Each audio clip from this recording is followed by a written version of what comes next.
Okay, Chucky's just been given a bone. The bone's filled with pastes rather than biscuits and marrow and stuff. Basically, I scrape the marrow out of the bone and then mix it up with Primula cheese and a bit of dog chub, and then compact it all back into the bone. This video is approximately 6 minutes long, and for every 2 minutes, or approximate every change, as you'll see the scenes change, they're equivalent to 10 minutes intervals. They're at 10-minute intervals. So once we change from one to the other, I've skipped 10 minutes of Chucky's barking. Otherwise, basically, this video would be over an hour of Chucky barking.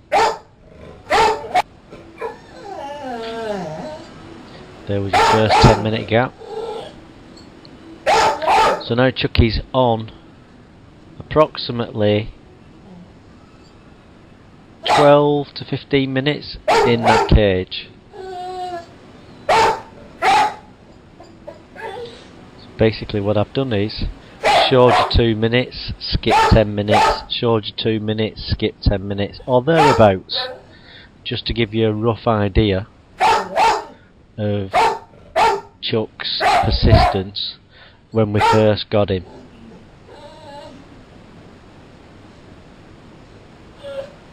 By the way, this is his second day from arriving home.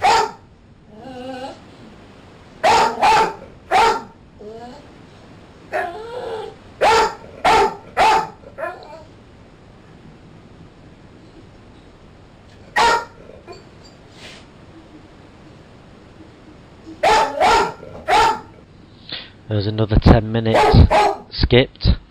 So we're now on roughly, 25 minutes? 2 10-minute skips and about 5 minutes of actual video footage being shown.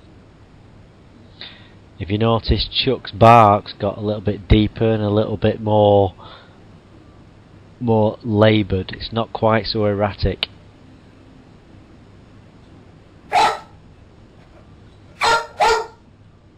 Apart from that one. If you notice, the cage in the centre near his right front leg is the bone that was initially put in. It's still in exactly the same place. So that bone's been there over 25 minutes and he's not so much as attempted to take any food out of it.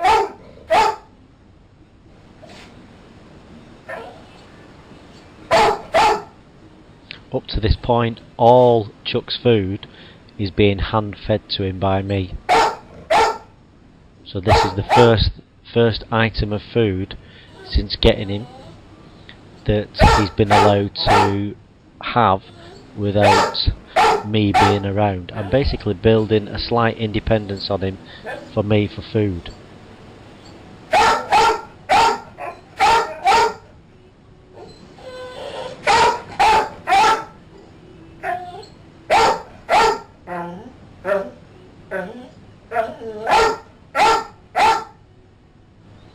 The reason I'm building the independence with food is I want to use food orientated training when I start to train him his recall in the future. So he's not barking for food because he's got a bone packed in front of him full of nice goodies.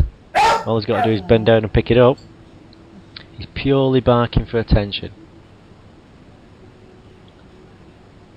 Something's caught his eye out through the window. I've left the blinds open to try and amuse him. He can watch the birds on the bird feeder that's outside the window, things like that. But he's just not interested. He assumes barking is going to get me to come back into that room.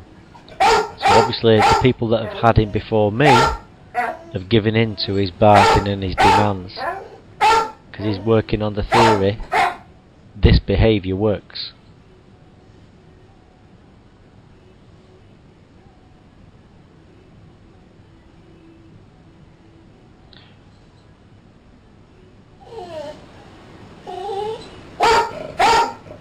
Now coming up to the 5-minute mark, so Chuck's been in that cage approximately 50 minutes, if not slightly longer.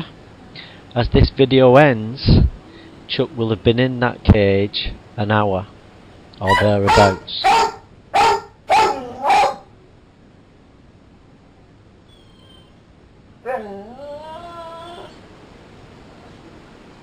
We've now done the last skip, so we're coming up to the hour mark. So it's basically taken Chuck an hour of barking and messing around just to lie down. But if you notice, next to his left front foot now, that bone is still at the front of the cage next to the door.